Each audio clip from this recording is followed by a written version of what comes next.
ศักราช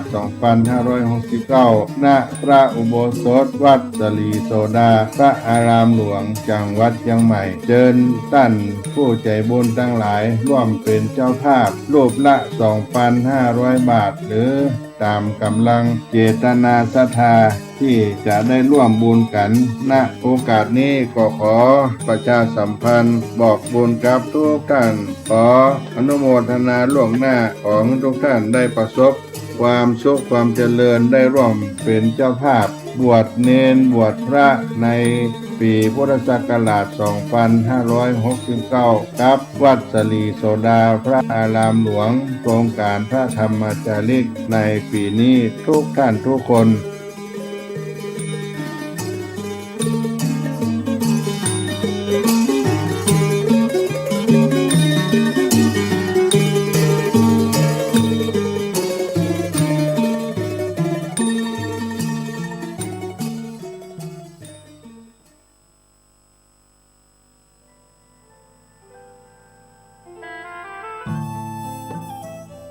ท่านกำลังติดตามรับฟังสถานีวิทยุกระจายเสียงพระพุทธศาสนาแห่งชาติและสังคม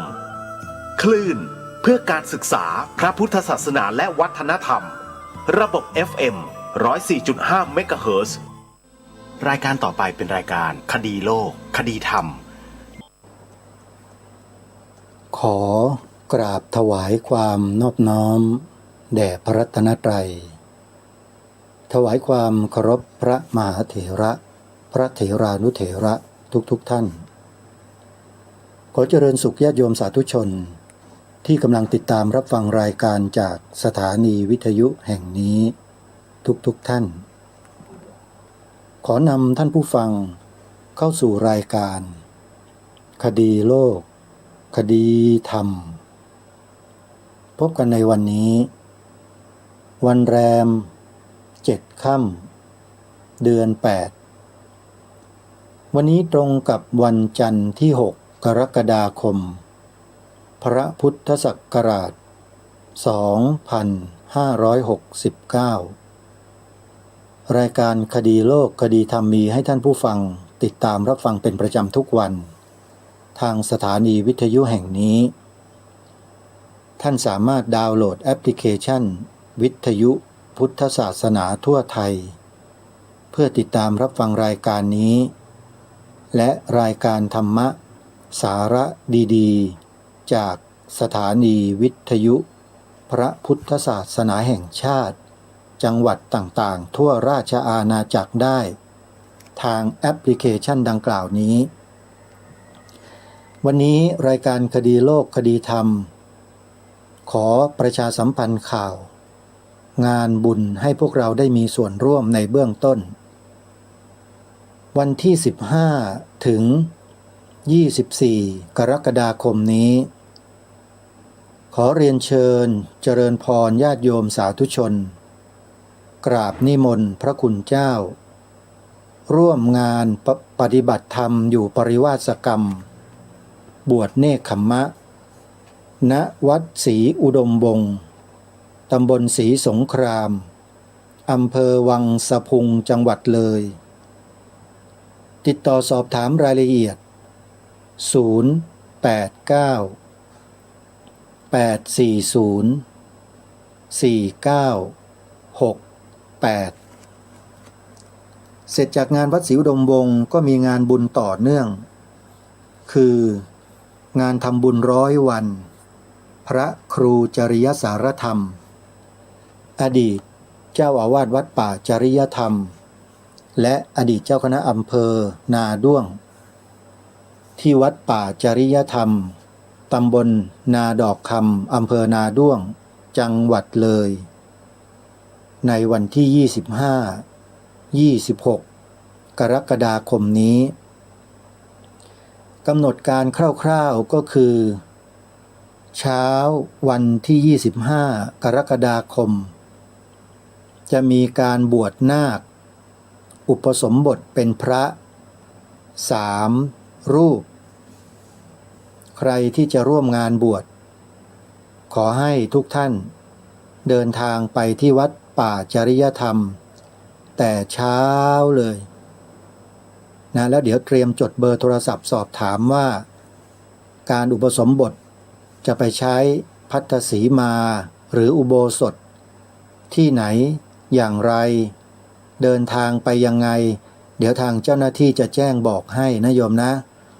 25ตอนเช้าก็จะเป็นงานบวชจากนั้นตั้งแต่หลังเพลเป็นต้นไปก็จะมีครูบาอาจารย์ที่เดินทางมาจากหลายพื้นที่ของประเทศไทย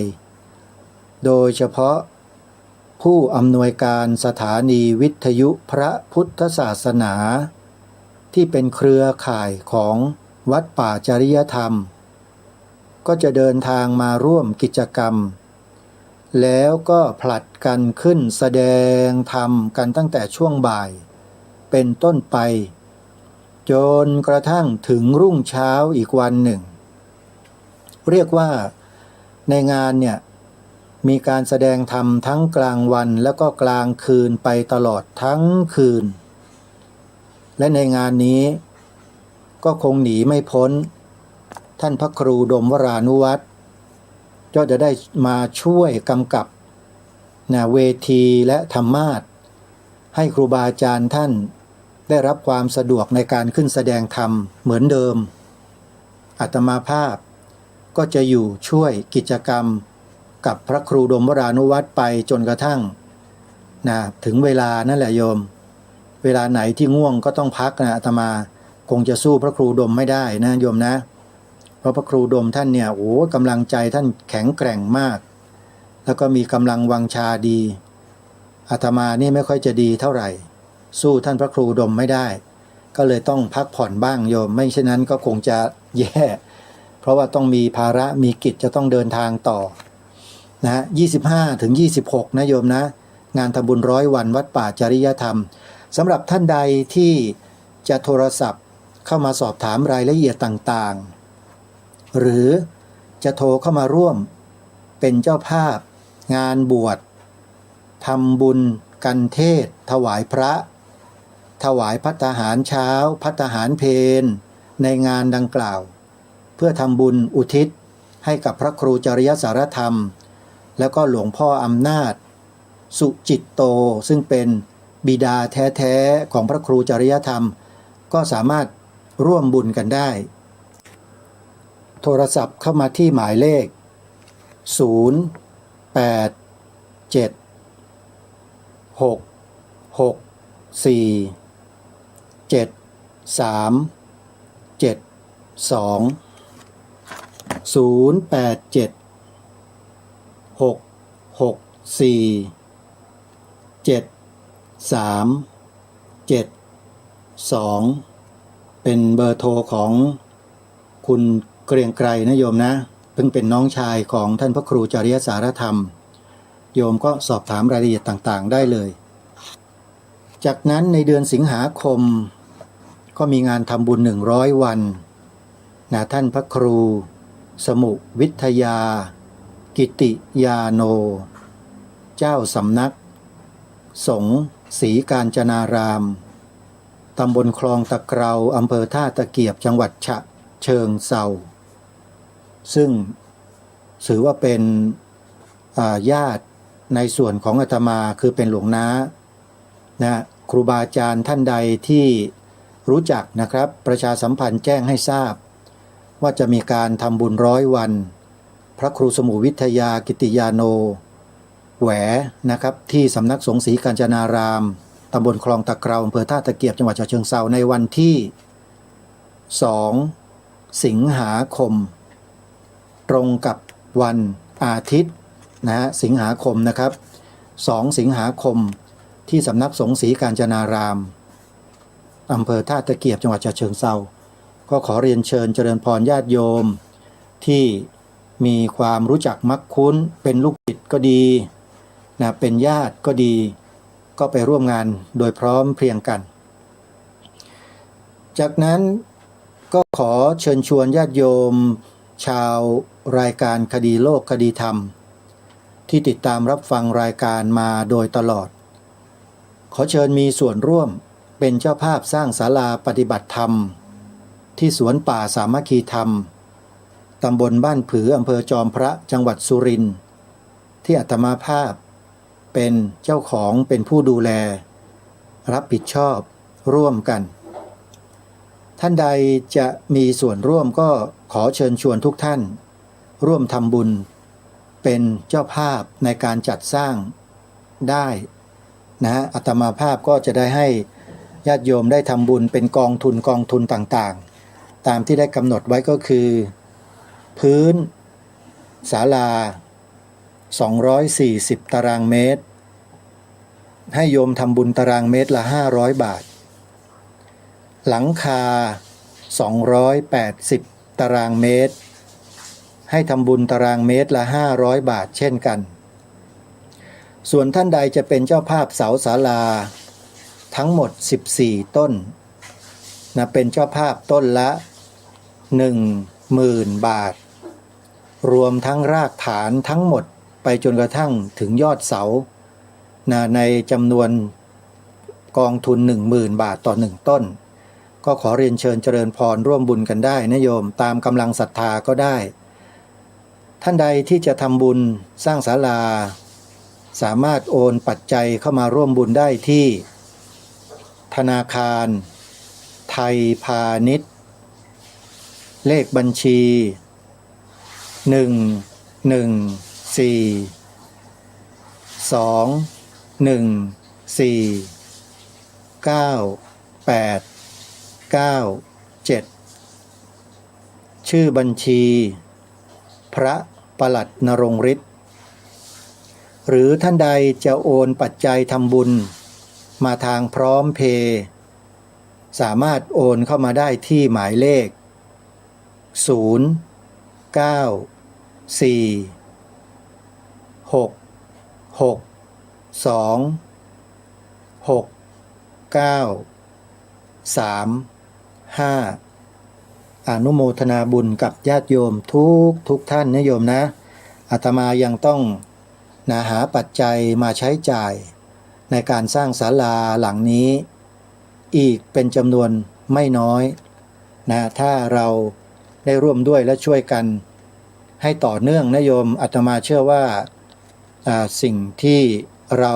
ร่วมด้วยช่วยกันนั้นจะสำเร็จแน่นอนแล้วจะมีข่าวมาแจ้งบอกกับญาติโยมในวาระต่อไปเกี่ยวกับการทำบุญทอดผ้าป่าสร้างศาลาปฏิบัติธรรมหลังนี้นะโยมยังไม่ได้จัดงานทอดผ้าป่าเลยและเดี๋ยวว่าจะจัดสักครั้งหนึ่งกำหนดวันเมื่อไรอย่างไรนั้นเดี๋ยวอาตมาจะแจ้งให้ทราบในโอกาสต่อไปนะช่วงนี้ก็ให้เราทำบุญกันตามปกติตามกำลังของเรานะโยมนะช่วยกันเมื่อศาลาหลังนี้เสร็จแล้วเนี่ยต่อไปก็จะได้นำเด็กๆเยาวชนมาปลูกฝังอบรมในสิ่งที่ดีงามเพื่อเป็นการสร้างสรรค์สังคมที่ดีให้เกิดขึ้นต่อไปอานิสงส์บุญญาติโยมที่เป็นเจ้าภาพมาก็จะได้รับกันอย่างต่อเนื่องตลอดไปเลยญาติโยมที่ไปร่วมกิจกรรมไปอะไรต่างๆก็จะได้อาศัยศาลาหลังนี้ในการบำเพ็ญกองการกุศลต่างๆสวดมนต์ทำวัดเช้าเย็นภาวนาพักผ่อนได้ทั้งหมดในศาลาหลังเดียวนี้ความยาวความกว้างของศาลานั้นก็ไม่มากกว้างแค่12เมตรยาว20เมตรเท่านั้นเองไม่เหมือนกับศาลาของครูบาอาจารย์หลายๆรูปซึ่งใช้ความยาวความกว้างมากกว่านี้หลายเท่าโยมอาตมาภาพนั้นบารมียังน้อยยังไม่มีบารมีพอโยมก็สร้างแต่เล็กๆอย่างนี้แหละพอให้พวกเราสามารถที่จะนำมาใช้ปฏิบัติกิจของเราได้เป็นจำนวนไม่มากไม่มาก 4-50 ท่านนี่ก็ถือว่าเยอะนะก็สามารถที่จะรองรับได้ทีนี้ก็มาเข้าสู่เนื้อหาสาระของรายการของเรากันต่อเมื่อวานนี้ทางรายการได้อัญเชิญพระราชหัตถเลขาซึ่งเป็นพระราชหัตถเลขาขององค์พระบาทสมเด็จพระจุลจอมเกล้าเจ้าอยู่หัวรัชกาลที่5 มาอ่านให้พวกเราได้ฟังกัน เพื่อให้เราได้สำนึกในพระมหากรุณาธิคุณของพระองค์ให้เราได้ทราบถึงแนวพระราชดำริแท้ๆของพระองค์ท่านที่พระองค์ทรงต้องการที่จะให้ทุกท่านทุกคนเนี่ยได้ทราบถึงน้ำพระราชหฤทัยของพระองค์ว่าพระองค์ท่านเนี่ยทรงยอมรับนับถือพระรัตนตรัยโดยส่วนเดียวจนกระทั่งพระองค์สิ้นพระชนหรือสวรรคตนี่คือคำประกาศของพระองค์ท่านประกาศในพระราชพิธีศรีสัจจปานการณพระที่นั่งไพศาลทักษิณภายในพระบรมมหาราชวังเมื่อเดือนมีนาคมพระพุทธศักราช 2439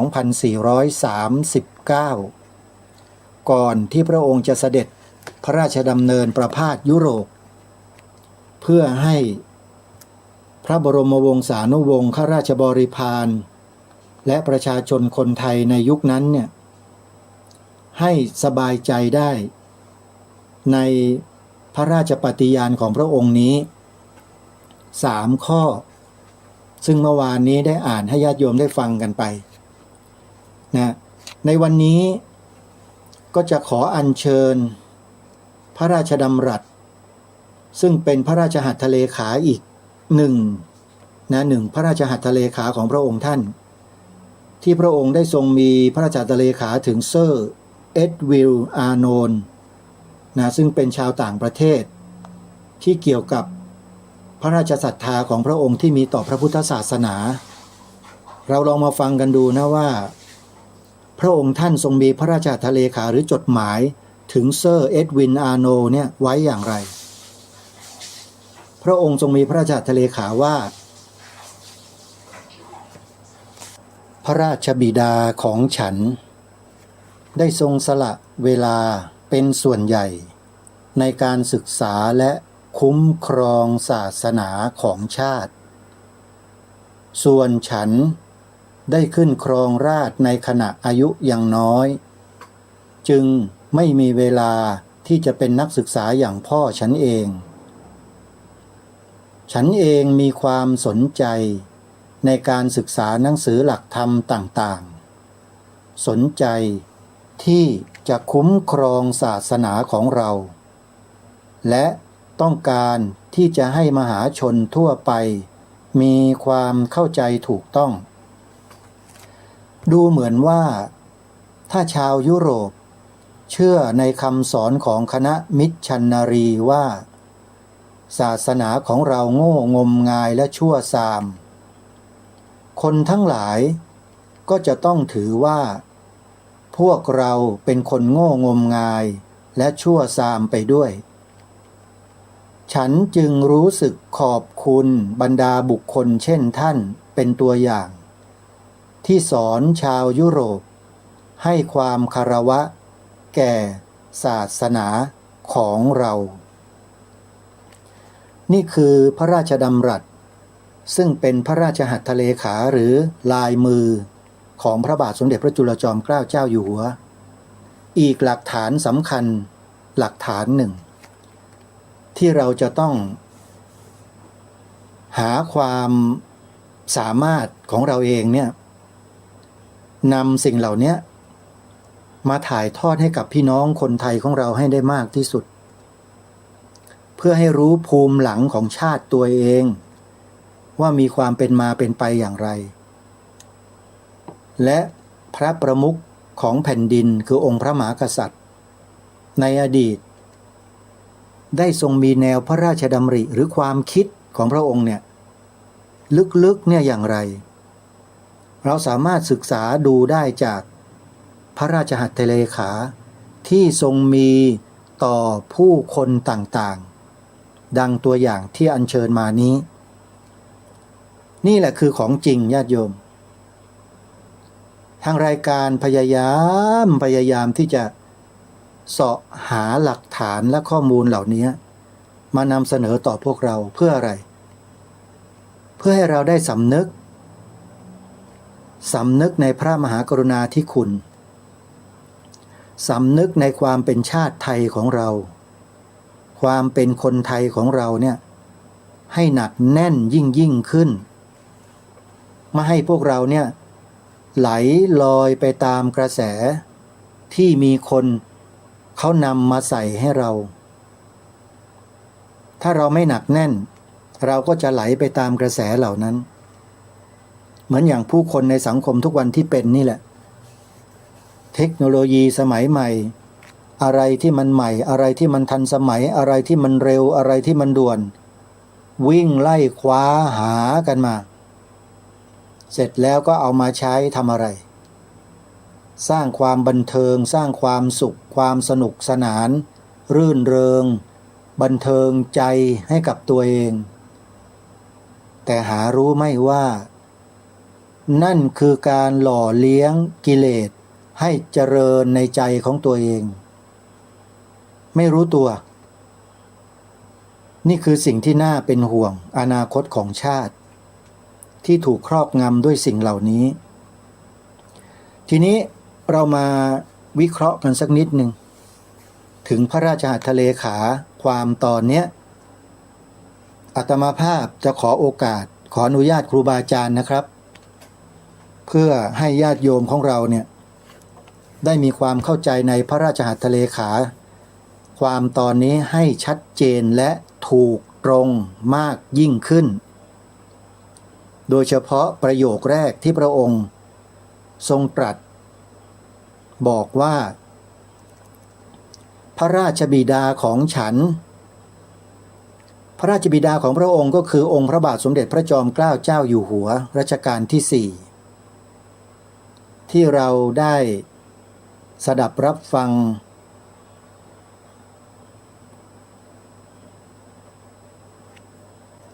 พระราชดำรัสที่ทรงประกาศไว้ในประชุมประกาศรัชกาลที่4ที่ทางรายการอัญเชิญมาอ่านให้ฟังบ่อยๆคงจำได้นะโยมประชุมประกาศรัชกาลที่4เล่ม1ความตอน1ว่าพระนครนี้เป็นถิ่นที่ของคนนับถือพระพุทธศาสนามาแต่เดิมไม่ใช่แผ่นดินของศาสนาอื่นคนที่ถือศาสนาอื่นมาแต่อื่นก็ดีอยู่ในเมืองนี้ก็ดีจะโทมนัสน้อยใจด้วยริษยาแก่พระพุทธศาสนาพระบูชาอันนี้ไม่ได้ด้วยไม่ใช่เมืองของศาสนาตัวเลยถ้าโทมนัสก็ชื่อว่าโลภล่วงเกินไปนี่คือ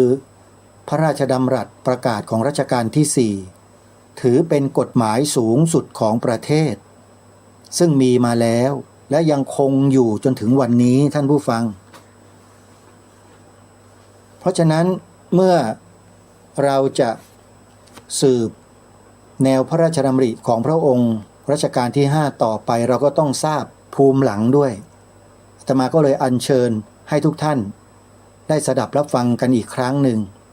เพื่อจะให้เราเข้าใจถึงน้ำพระราชทัยของพระองค์ที่ทรงต่อท่อกันมาโดยลำดับจากพระราชบิดาสู่พระราชโอรสและเมื่อพระราชโอรสทรงขึ้นครองราชย์ก็ทรงนำแนวพระดำริของพระราชบิดาเนี่ยมาสานต่อเรียกว่าสืบสารรักษาต่อยอดเราจะได้ยินคำนี้ประจำใช่ไหมนี่คือแนวพระราชดำริและเป็นพระราชดำรัสขององค์พระบาทสมเด็จพระวชิรเกล้าเจ้าอยู่หัวรัชกาลที่10ของเราที่จะทรงใช้พระราชดำรัสตอนเนี้ยคำเนี้ยประโยคเนี้ยเป็นประจำเลยสืบสารรักษาต่อยอดพระราชบิดาของฉันเดี๋ยวเรามาฟังกันต่อนะได้ทรงสละเวลาเป็นส่วนใหญ่ในการศึกษาและคุ้มครองศาสนาของชาติท่านผู้ฟังได้ยินชัดเจนนะพระองค์ท่านตรัสชัดๆว่าศาสนาของชาติแล้วท่านผู้ฟังที่ฟังอยู่นี้คิดว่าสิ่งที่พระองค์ตรัสถึงศาสนาของชาติเนี่ยท่านว่าหมายถึงศาสนาอะไรของชาตินะหมายถึงพระพุทธศาสนาเท่านั้น คือศาสนาของชาติอิสลามไม่ใช่คริสต์ก็ไม่ใช่พราหมณ์ก็ไม่เชิงเพราะมีพิธีพราหมณ์อยู่อาจจะมีส่วนบ้างแต่ก็ยังไม่ใช่ศาสนาซิกก็ไม่ใช่เพราะฉะนั้นคำว่าศาสนาของชาติที่พระองค์ได้มีพระราชาเลขาเป็นลายลักษณ์อักษรก็คือศาสนาพุทธเพราะฉะนั้นถ้าจะถามว่าประเทศไทยมีศาสนาอะไรเป็นศาสนาประจำชาติด้วยหลักฐานตรงนี้แล้วท่านผู้ฟังตอบกันได้ไหมดังเต็มถ้อยเต็มคำว่าศาสนาอะไรศาสนาพุทธเพราะฉะนั้นเมื่อจะกล่าวหรือจะพูดเรื่องศาสนาประจำชาติต่อไปไม่ว่าจะครั้งใดก็ตามจะต้องให้ระลึกและนึกอยู่เสมอและกล่าวออกมาให้เต็มถ้อยเต็มคำเสมอว่าประเทศไทยของเรานั้นมีศาสนาพุทธเป็นศาสนาประจำชาติไม่ใช่ศาสนาอื่นนี่คือสิ่งที่เราจะต้องมั่นคงเอาไว้รักษาไว้ด้วยชีวิตนะไม่ใช่ด้วยแต่ลมปากเฉยๆไม่ได้รักษาไม่ได้เลยเอาชีวิตเข้าแลกเพื่อรักษาสิ่งนี้ที่พระองค์ได้พระราชทานไว้ให้ตรงไปตรงมาแบบนี้โยม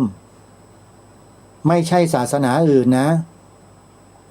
เมื่อสักครู่เราฟังประชุมประกาศรัชกาลที่4ไปแล้วใช่ไหมพระองค์ก็ทรงยืนยันแล้วองค์พระบาทสมเด็จพระเจ้าอยู่หัวรัชกาลที่5ก็ทรงยืนยันตามพระราชบิดาของพระองค์ท่านต่อกันมาเห็นไหมนี่ไงคือการสืบสารรักษาต่อยอดถ้าเราไม่ช่วยกันเดี๋ยวประเทศเราก็จะไม่ต่างอะไรจากประเทศลาวเรียบร้อยไปแล้วฮะแล้วกำลังเรียกร้องกำลังรณรงค์กันอยู่เนี่ยเพื่อจะรื้อฟื้นกลับมากลับไม่ได้ครับเอาหัวเป็นประกันเลยโยมว่าลาวจะกลับมาเหมือนไทยไม่ได้จริงๆกลับไม่ได้จริงๆฮะกำลังไม่พอเพราะถูกล้างหมดแล้วไงขออภัยด้วยนะพี่น้องชาวลาวที่ฟังรายการอยู่อาตมาไม่ได้สบประมาทและไม่ได้ดูถูกนะแต่โดยสถานการณ์ความเป็นจริงแล้วกลับมาไม่ได้ครับเว้นเสียแต่นะครับผู้มีอำนาจในประเทศเป็นคนดำเนินการครับถึงกลับมาได้แต่ถ้าไม่ใช่ผู้มีอำนาจดำเนินการหรือมีแนวความคิดนี้แล้วประชาชนลำพังประชาชนทำไม่ได้เด็ดขาดอันนี้ขอฟันธงเลยทำไม่ได้เพราะฉะนั้นอย่าให้ประเทศไทยเราตกไปอยู่ในสถานะอย่างนั้นเป็นอันขาดแล้วจะกลับมาไม่ได้เลยนะพระราชอาณาจักรไทยจะกลับมาไม่ได้ถ้าถูกทำลายหมดเหมือนอย่างประเทศลาวเพราะฉะนั้นรายการนี้จึงมารณรงค์ให้พวกเราเนี่ยช่วยกันรู้เท่ารู้ทันป้องกันรักษาปกป้องดีกว่าเป็นเหมือนอย่างประเทศลาวประเทศเขมรเห็นไหมฮะกลับไม่ได้อยากจะกลับจะตายนั่นน่ะอยากจะกลับมาเป็นราชอาณาจักรมีพระมหากษัตริย์ทรงเป็นพระประมุขเหมือนอย่างประเทศไทยทำไม่ได้แล้วหมดแล้วไงไม่มีแล้วไงแต่ประเทศไทยของเราโชคดีที่สุดในโลกที่ยังรักษาโบราณราชประเพณีสืบสารรักษาต่อยอดมาได้ถึงวันนี้และจะสืบสารรักษาต่อยอดกันไปได้ในอนาคตอีกไม่มีที่สิ้นสุดถ้าคนไทยเราทุกคนเนี่ยที่ฟังรายการอยู่เนี่ยไม่งอมือไม่งอเท้าร่วมด้วยและช่วยกันคนละไม้คนละมือมันกลายเป็นพลังมหาศาลเลยเหมือนมดเหมือนปลวกเห็นไหมทำรังกันใหญ่โตมหึมาเห็นไหมตัวแค่นิดเดียวแต่พลังมหาศาลมันอยู่ที่อะไรฮะศรัทธาจงรักภักดี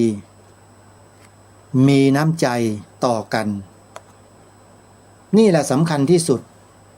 มันรวมเรียกว่าความสามัคคีกันนั่นเองเพราะฉะนั้นขอให้เราช่วยกันนะโยมนะมาดูความต่อมาเดี๋ยวจะถอดให้พวกเราได้ฟังกันความต่อมาพระองค์ตรัสว่าส่วนฉันก็คือรัชกาลที่5 ได้ขึ้นครองราชย์ในขณะอายุยังน้อยจึงไม่มีเวลาที่จะเป็นนักศึกษาอย่างพ่อฉันเองมีความสนใจในการศึกษาหนังสือหลักธรรมต่างๆสนใจที่จะคุ้มครองศาสนาของเราและต้องการที่จะให้มหาชนทั่วไปมีความเข้าใจถูกต้องเห็นไหมท่านผู้ฟังพระราชดำรัสของพระองค์ท่านชัดแค่ไหนสนใจที่จะคุ้มครองศาสนาของเราและพระองค์ท่านก็ทรงพระราชฤทัยในการศึกษาหนังสือหลักธรรมต่างๆด้วยเห็นหรือยังท่านผู้ฟังว่าพระมหากษัตริย์ไทยของเราทุกพระองค์ทรงเป็นแบบนี้หมดเลยแม้แต่รัชกาลที่10รัชกาลปัจจุบันพระบาทสมเด็จพระเจ้าอยู่หัวสมเด็จพระวชิรเกล้าเจ้าอยู่หัวผู้ทรงพระคุณอันประเสริฐของเราเนี่ยโยมดูพระราชกรณียกิจของพระองค์ท่านในส่วนที่เกี่ยวกับพระพุทธศาสนาดูเถอะทุนเล่าเรียนหลวงก็ทรงสืบสารรักษาต่อยอดมาจากพระราชบิดาไม่หยุดแล้วยังทรงเพิ่มเติมเสริมอีกเยอะเลยส่งเสริมการศึกษาพระอภิธรรมส่งเสริมการศึกษาพระปริยัติธรรมแผนกบาลีแผนกนักธรรมส่งเสริมธรรมนาวาวังของท่านต้นเจ้าคุณต้นเห็นไหมเนี่ยโยมลองคิดดูแล้วเราจะไม่จงรักภักดีต่อพระมหากษัตริย์ของเราได้ยังไงไม่ได้เลยโยมนี่คือสิ่งที่ทางรายการให้ความสำคัญสุดๆพระองค์คือพระประมุขพระองค์คือพระเจ้าแผ่นดินผู้ทรงพระคุณอันประเสริฐคนไทยทุกคนอย่าหลงทิศอย่าหลงทางไปกับกระแสสื่อแมลงวันเนี่ยมันจะเอาแต่สิ่งไม่ดีมานำเสนอสิ่งดีๆมีตั้งเยอะแยะเต็มโลกเลยมันไม่เอามามันไปหาจุดดำๆเล็กๆเท่าขี้แมลงวันเนี่ยมันเอามาโจมตีมาใส่ร้ายป้ายสีคนดีๆในสังคมอยู่ตลอดเราอย่าไปเชื่อกลับมาศึกษาสิ่งดีๆของบ้านเมืองนี่ที่ทางรายการนำมาเสนอเนี่ยให้ลูกให้หลานเราให้พี่น้องคนไทยเราได้สดับได้รับฟังได้เข้าใจร่วมกันเพื่อความมั่นคงของชาติบ้านเมืองของเราตลอดกาลเดี๋ยวจะมีรัชกาลที่6อีกที่จะอัญเชิญมาอ่านให้ฟังแล้วเราจะซาบซึ้งอย่างมากพอถึงรัชกาลที่7เนี่ยบ้านเมืองเราเริ่มแย่เพราะคนบางกลุ่มบางพวกซึ่งเรื่องนี้เดี๋ยวไว้ค่อยคุยกันอาตมาขออัญเชิญแนวพระราชดำริของพระองค์ท่านมาอ่านให้ฟังต่อก่อนนะโยมนะทีนี้วรรคต่อมาพระองค์ท่านก็มีพระราชหัตถเลขาว่าดูเหมือนว่าถ้าชาวยุโรป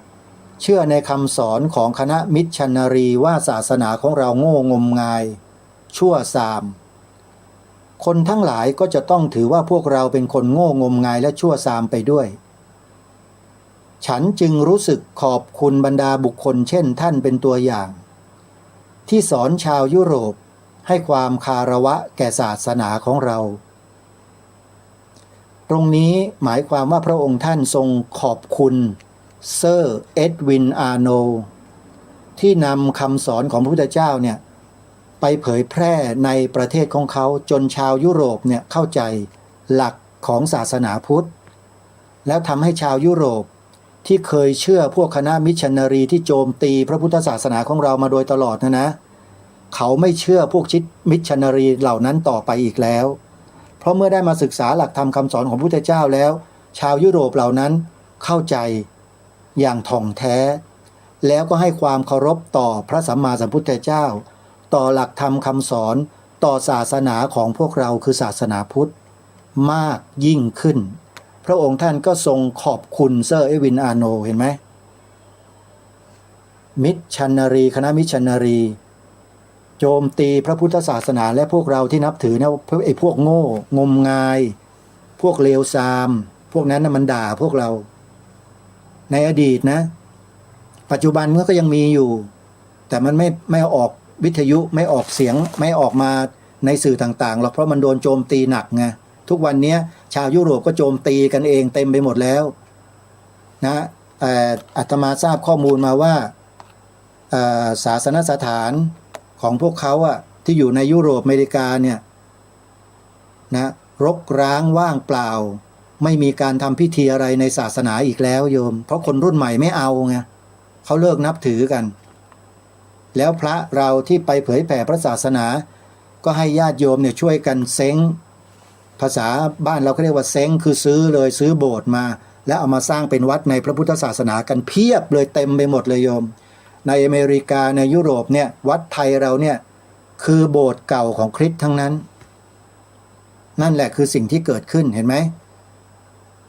นี่แหละเขาเรียกว่ากงเกวียนกงกรรมทำกรรมไม่ดีกรรมไม่ดีก็ให้ผลดลให้ตกต่ำกรรมดีใครทำแล้วก็ได้ผลดลให้เจริญรุ่งเรือง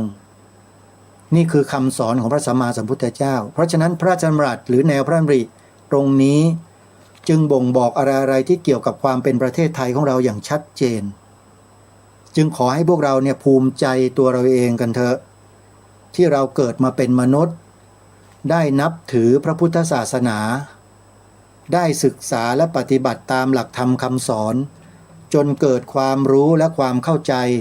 โดยลำดับตามความสามารถตามภูมิปัญญาของแต่ละท่าน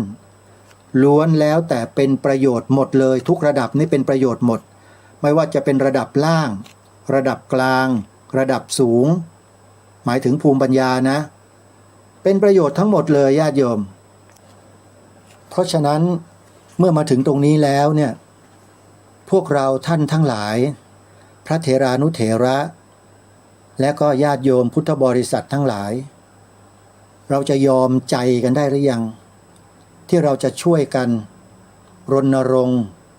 ช่วยกันบอกต่อช่วยกันสอนลูกหลานเราให้เขากล่าวให้เขาพูดในประโยคที่ทางรายการแนะนำเนี่ยเราจะมีความมั่นใจหรือยังมาถึงตรงนี้แล้วลองพิจารณาตัวเรากันเองดูนะว่าวันเวลาที่ล่วงไปเนี่ยเราปล่อยเวลาไปทำอะไรกันมันเพียงพอไหมสำหรับการที่เราจะรักษาความมั่นคงของพระพุทธศาสนาและสถาบันพระมหากษัตริย์อันเป็นที่รักยิ่งของเราให้มีความมั่นคงต่อไปในอนาคตมันพอหรือยังอันนี้ต้องพิจารณากันแล้วตัดสินใจกันเองได้เลยเพราะว่ารายการเราไม่บังคับอยู่แล้วนำแต่สิ่งที่เป็นประโยชน์มามอบให้ทีนี้มีความอยู่ตอนหนึ่งซึ่งเป็นพระราชดำรัสของพระบาทสมเด็จพระเจ้าอยู่หัวรัชกาลที่5ที่ทรงมีต่อคณะสงฆ์ณวัดพระศรีรัตนศาสดารามเมื่อปีพระพุทธศักราช2440ความตอนหนึ่งเรามาฟังกันดูนะว่าพระองค์ท่านมีพระราชดำรัสต่อหน้าคณะสงฆ์อย่างไรข้าพเจ้าย่อมรู้สึกว่า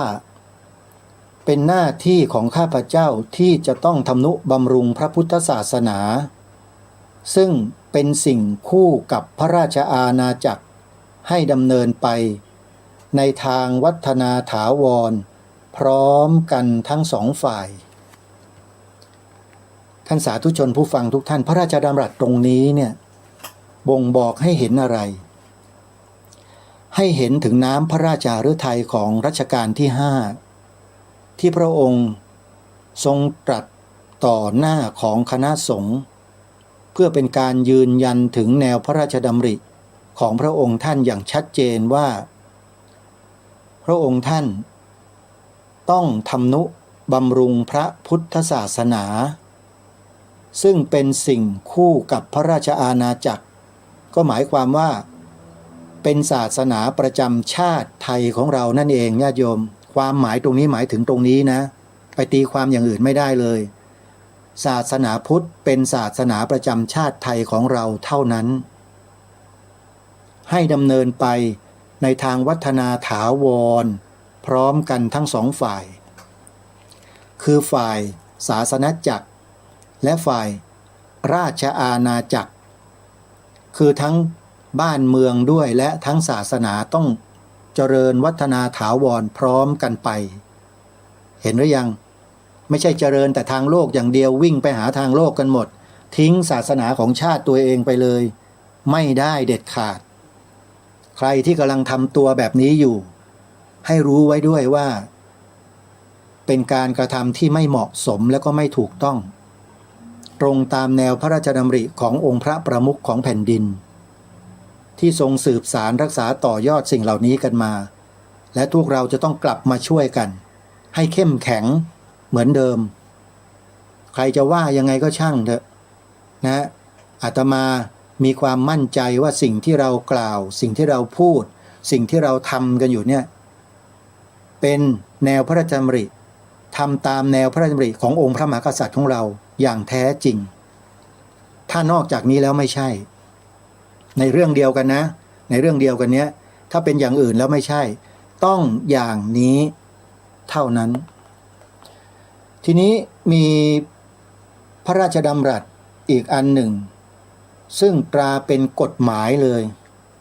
เป็นกฎหมายรัชกาลที่5รัตนโกสินทร์ศก117เรื่องประกาศจัดการเล่าเรียนหัวเมืองก็หมายถึงว่าเป็นเรื่องของการร่างหลักสูตรให้ประชาชนในชาติได้ศึกษาเล่าเรียนกันเรียกว่าเป็นการจัดการศึกษา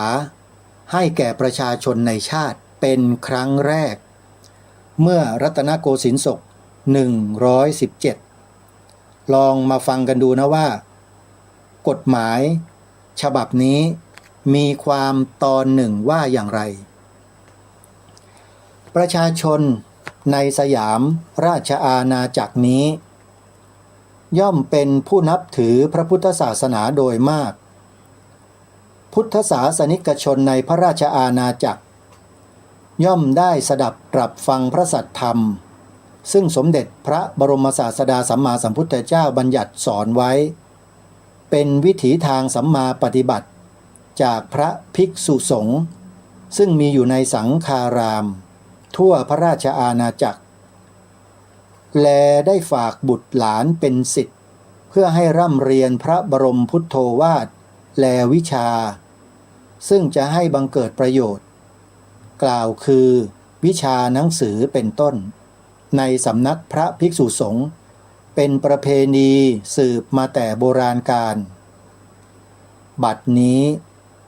นับว่าพระภิกษุสงฆ์ทั้งหลายได้กระทำประโยชน์แก่พุทธจักร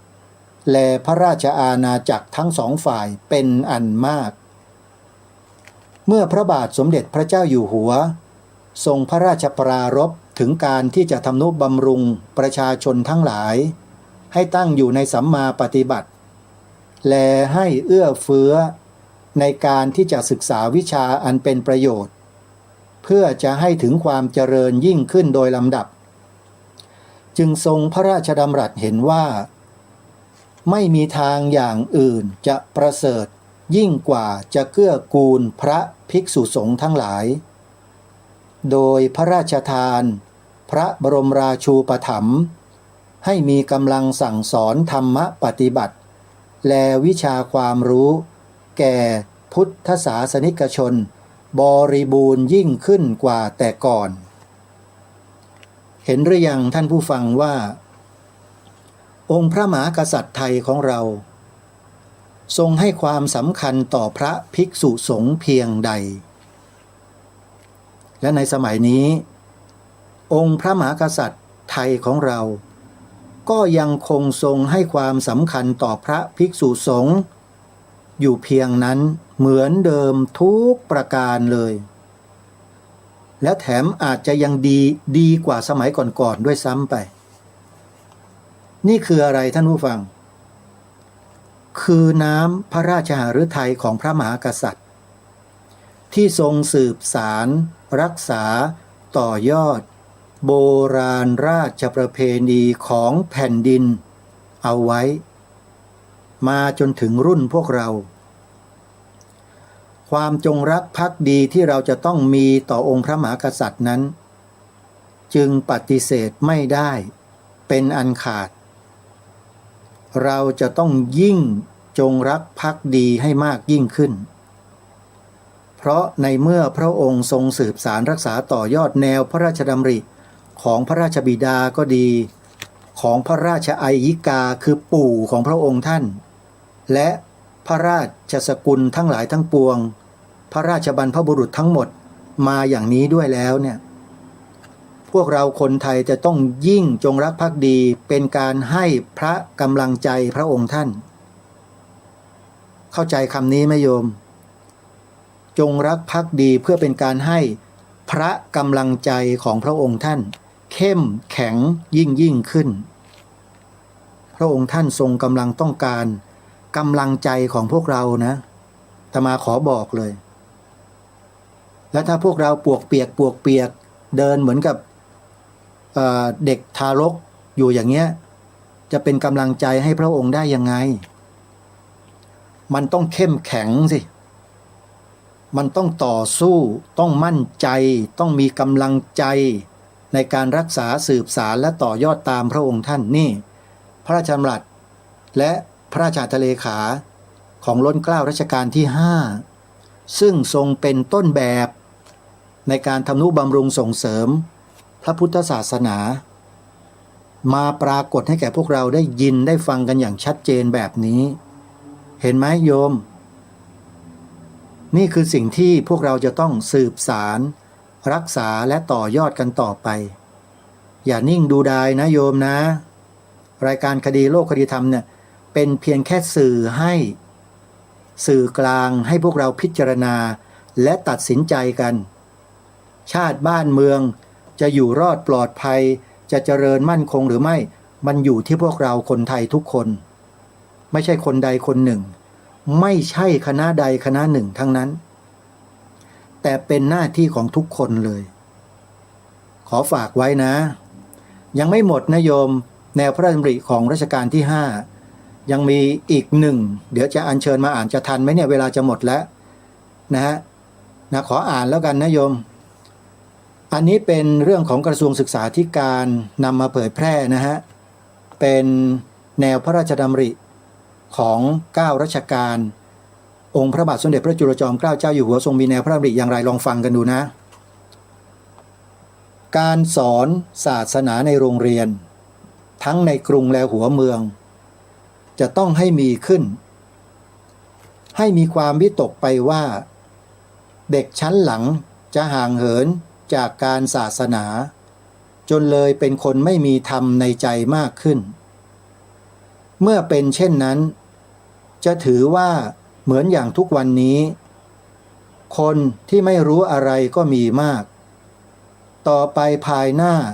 ถ้าเป็นคนที่ได้เล่าเรียนคงจะประพฤติตัวดีกว่าคนที่ไม่ได้เล่าเรียนนั้นหาถูกไม่คนที่ไม่มีธรรมเป็นเครื่องดำเนินตามคงจะหันไปทางทุจริตโดยมากถ้ารู้น้อยก็โกงไม่ค่อยคล่องหรือโกงไม่สนิทถ้ารู้มากก็โกงคล่องมากขึ้นและโกงพิสดารมากขึ้นการที่หัดให้รู้อ่านอักขรวิธีไม่เป็นเครื่องฝึกหัดให้คนดีแลคนชั่วเป็นแต่ได้วิธีที่สำหรับจะเรียนความดีความชั่วได้คล่องขึ้นจึงเห็นว่าถ้ามีหนังสืออ่านสำหรับโรงเรียนที่บังคับให้โรงเรียนต้องสอนกันแต่ให้เป็นอย่างใหม่ๆที่คนจะเข้าใจง่ายๆจะเป็นคุณประโยชน์มากนี่ก็เป็นอีกความตอนหนึ่งที่สำคัญมากในยุคปัจจุบันด้วยโยมโดยเฉพาะที่พระองค์ตรัสในตอนต้นว่าการสอนศาสนาในโรงเรียนทั้งในกรุงและหัวเมืองจะต้องให้มีขึ้นพระราชดำรัสตรงนี้ใครอย่าไปตีความว่าหมายถึงศาสนาอื่นนะผิดทันทีเลยพระองค์ท่านทรงหมายถึงพระพุทธศาสนาเท่านั้นโยมอาตมาไม่ได้ลำเอียงนะเพราะพระองค์ท่าน ทรงมีแนวพระราชดำริเช่นนี้มาช้านานแล้วเกี่ยวกับพระพุทธศาสนาทั้งสิ้นเลยไม่เคยพูดถึงศาสนาอื่นแม้แต่นิดเดียวไม่มีเลยใครอย่ามามั่วนะจะบอกให้ในยุคนี้มั่วกันนั่นน่ะไปเอาศาสนาอื่นไปใส่ในตำราตำราเรียนของชาติบ้านเมืองเนี่ยมั่วทั้งนั้นใครทำไปเพื่ออะไรทำได้ยังไงนี่คือสิ่งที่เราจะต้องคิดและตั้งคำถามฝากพวกเราด้วยนะโยมนะอย่าให้ใครไปตีความผิดบิดเบือนตามแนวพระดำริของพระองค์ท่านเด็ดขาดนะอย่าไปบิดเบือนแนวพระราชดำริของพระองค์ท่านเป็นอันขาดอันนี้สำคัญนะพระองค์ท่านบอกว่าตรัสว่าให้มีความวิตกไปว่าเด็กชั้นหลังจะห่างเหินจากการศาสนาจนเลยเป็นคนไม่มีธรรมในใจมากขึ้นชัดเจนนะฮะไม่มีธรรมในใจมากขึ้นธรรมะในพระพุทธศาสนานั่นเองเพราะฉะนั้นสรุปท้ายวันนี้ใครก็ตามเมื่อฟังแล้วให้เข้าใจนะว่าสิ่งที่พระองค์ตรัสถึงคำว่าศาสนาในที่นี้เนี่ยคือพระพุทธศาสนาเท่านั้นวันนี้เวลาของรายการหมดต้องขอสมมติยุติไว้แต่เพียงเท่านี้พบกับรายการได้ใหม่ในวันต่อไปขอความสุขความสวัสดีจงมีแด่ท่านผู้ฟังทุกท่านทุกคนเทินขอเจริญพรที่จบไปแล้วนั้นเป็นรายการคดีโลกคดีธรรมดำเนินรายการโดยพระครูปลัดนรงค์ฤทธิ์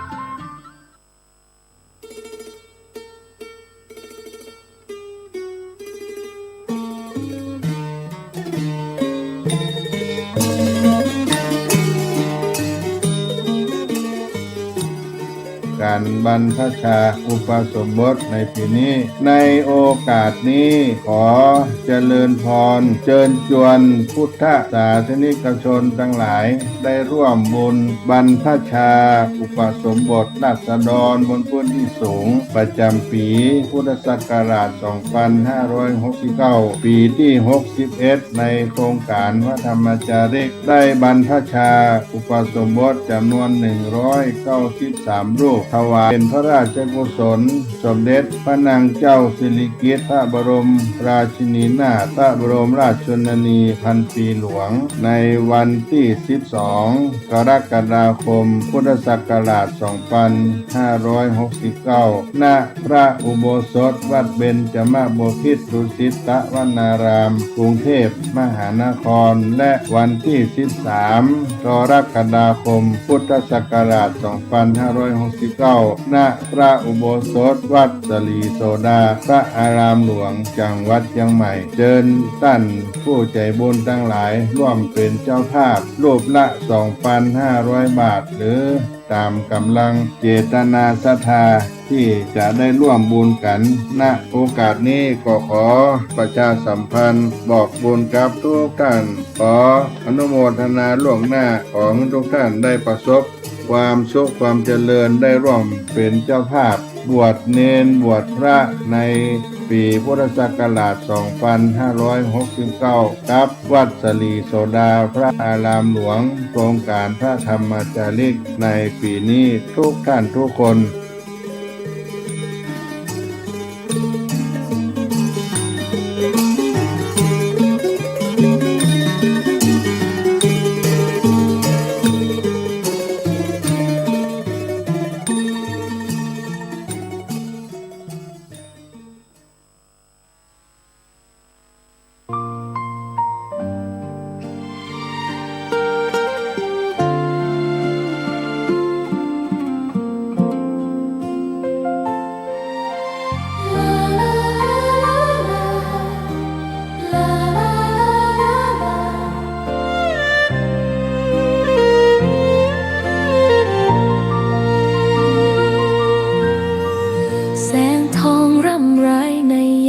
อุตสายังเห็นพระเมตตาอยู่ทุกแห่งหนน้ำพระทัยฉโลมใจคนทั่วพื้นแผ่นดินยังอบอุ่น รอยยิ้มพระพักตร์ยังส่องแสงในดวงใจไทยไม่ลืมเสียงสายลมแผ่วเบาเหมือนเอ่ยคำปลอบว่าพระองค์ยังอยู่ใกล้ขอกราบแทบบาทด้วยรักนิรันดร์น้ำตาหลั่งพลันจากใจคนไทยแม้เสด็จสู่ฟ้าไกลแต่พระหฤทัยอยู่ในแผ่นดินนี้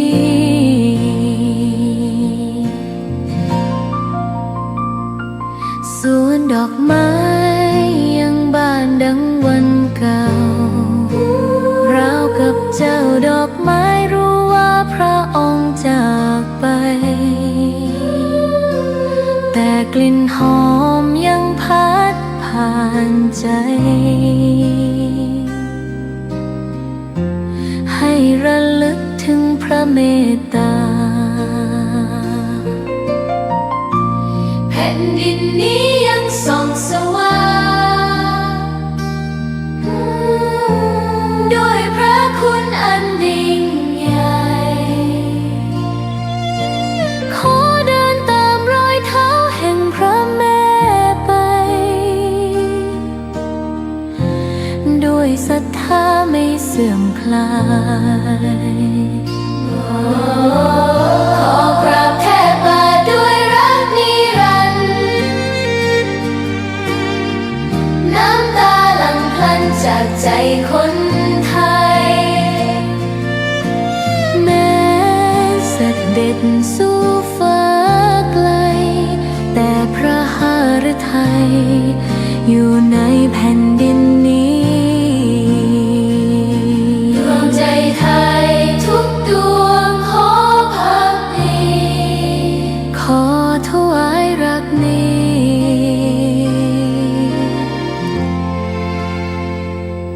นิรันดร์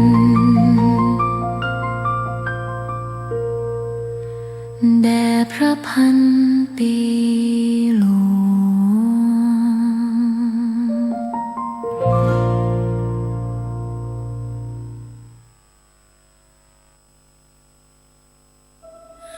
หยาดน้ำตาหลั่งรินท่วมแผ่นดินเมื่อได้ยินข่าวเศร้าวิปโยคใหญ่น้อมดวงจิตทรงเสด็จสู่ฟ้าไกลองค์เจ้าฟ้าพัชรกิติยาภาผู้ทรงธรรม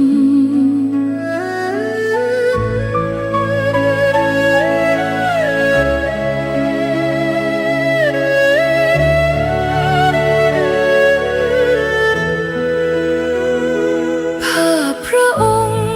ทรงงานไม่เคยท้อทรงถักทอความหวังให้คนไทยโครงการกำลังใจพระตราตรำชุบชีวิตผู้พลังทำให้ฟื้นคืนทรงเมตตาผู้ต้องขังหลังกำแพงจุดใต้แสงแห่งโอกาสส่องสดชื่นพระหัตถ์ยืนโอบอุ้มผู้ขมขื่นทรงหยัดยืนเพื่อสตรีและเด็กไทย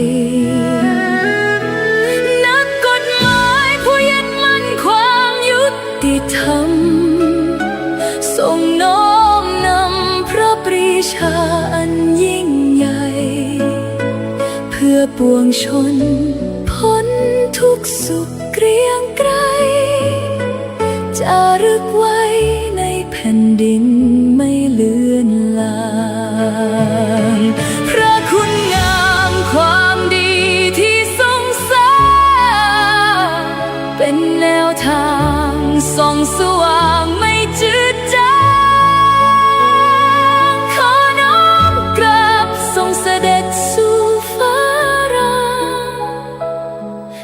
สิทธิ์ข้ามฝากฟ้า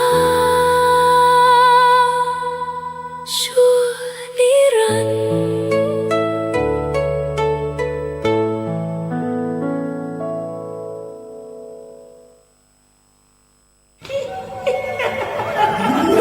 กระจกวิเศษจงบอกข้าเถิดใครงามเลิศในปัทภีก็พระนางน่ะสิ ราชินีผู้เลอโฉม ดูสิ ตั้งแต่ท่านพาชาวประชางดเผาป่าและขยะในครัวเรือน ชาวไร่ชาวนาก็งดเผาตอสั่งข้าว ฟางข้าว หันไปไถกลบทำปุ๋ยหมักแปรรูปเป็นอาหารสัตว์ หรือเอาไปอัดเป็นก้อนแทน อากาศก็ดีไม่มีฝุ่น PM 2.5 คอยกวนใจ หน้าตาท่านก็สดใส ผิวพรรณผุดผ่องเป็นที่สุดพะยะค่ะ ต้องแบบนี้สิ เจ้าพูดถูกใจข้ายิ่งนัก เพราะทุกการเผานั่นคือการสะสมฝุ่น แต่ถ้าทุกคนร่วมใจกันหยุดเผา เราก็จะมีแต่อากาศบริสุทธิ์ไว้หายใจ ห่างไกลมะเร็งปอด สุขภาพก็ดี มันคือที่สุดแล้ว ราชินีจงเป็นอมตะ ราชินีจงเป็นอมตะ ข้าขอบูชาท่านพะยะค่ะ ไปเอาทูบมา แต่ไม่ต้องจุดแล้วนะ เดี๋ยวนี้ข้าเปลี่ยนมาใช้ทูบไฟฟ้าแล้ว มันจึ้งมาก ไม่มีฝุ่นเลย คุณภาพอากาศดีด้วยการร่วมมือของทุกภาคส่วน ปรารถนาดีจากสำนักงานประชาสัมพันธ์ที่ 3 กรมประชาสัมพันธ์